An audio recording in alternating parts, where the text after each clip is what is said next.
Após a formulação da proposta de política pública, em alguns casos até em mais de uma alternativa, é chegada a hora da tomada de decisão, ou seja, o processo de escolha, o processo de tomada de decisão e, portanto, de eleição de qual alternativa a gente vai implementar. Então, este é o momento da fase da implementação da política pública, tá certo? Bom, agora é claro, essa implementação, ela precisa ser feita seguindo alguns critérios, 2 critérios basicamente fundamentais, né?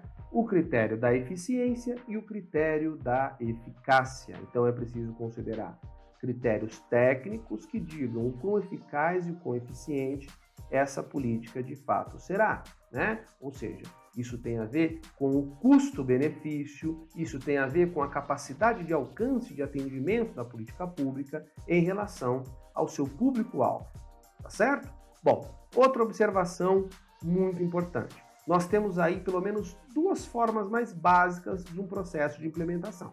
A gente pode ter uma implementação mais direta pelo próprio Poder Executivo, que já tem uma autorização prévia dos outros poderes para colocar, portanto, a política em prática, até porque essas políticas públicas já têm uma dotação orçamentária prevista, seja no PPA, na LOA, na LDO, e que, portanto, bom, lembrando, são siglas que vocês vão estudar um pouco mais à frente, tá certo? Mas que, portanto, já há, então, aí condições para a implementação da política.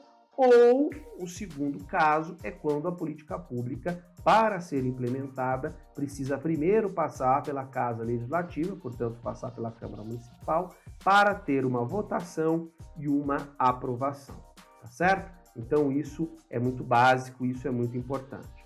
Bom, a implementação é uma fase. Tem uma outra fase, tá? Que também é fundamental, que é o processo de avaliação da política pública. E aí, eu queria lembrar o quão importante é a avaliação, né? Por que a avaliação de uma política pública ela é tão fundamental e tão importante assim?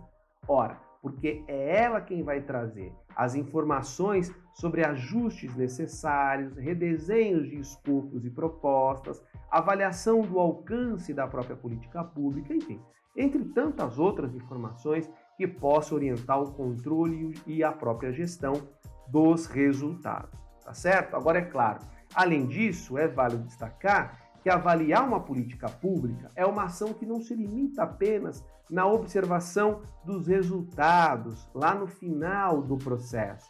Não, mas também tem a ver, ou seja, com a própria implementação em si. Então, ao contrário, a gente não apenas olha os resultados, né? Mas desde o momento do início das ações de implementação é que o poder público e a sociedade já podem, portanto, acompanhar o andamento dos processos de construção da política pública, portanto, de implementação da política pública.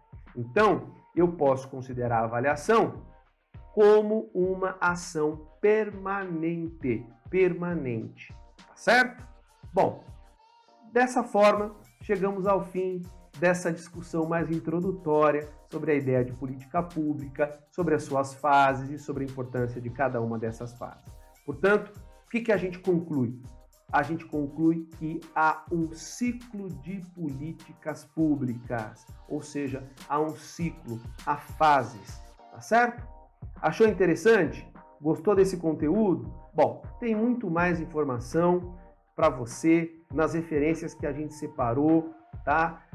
Lá no nosso ambiente virtual de aprendizagem, tá certo? Então, aproveitem, assistam os vídeos mais de uma vez se necessário, vejam as referências que a gente separou e olha, vamos, portanto, seguir os nossos estudos e a gente se vê no próximo encontro, tá bom?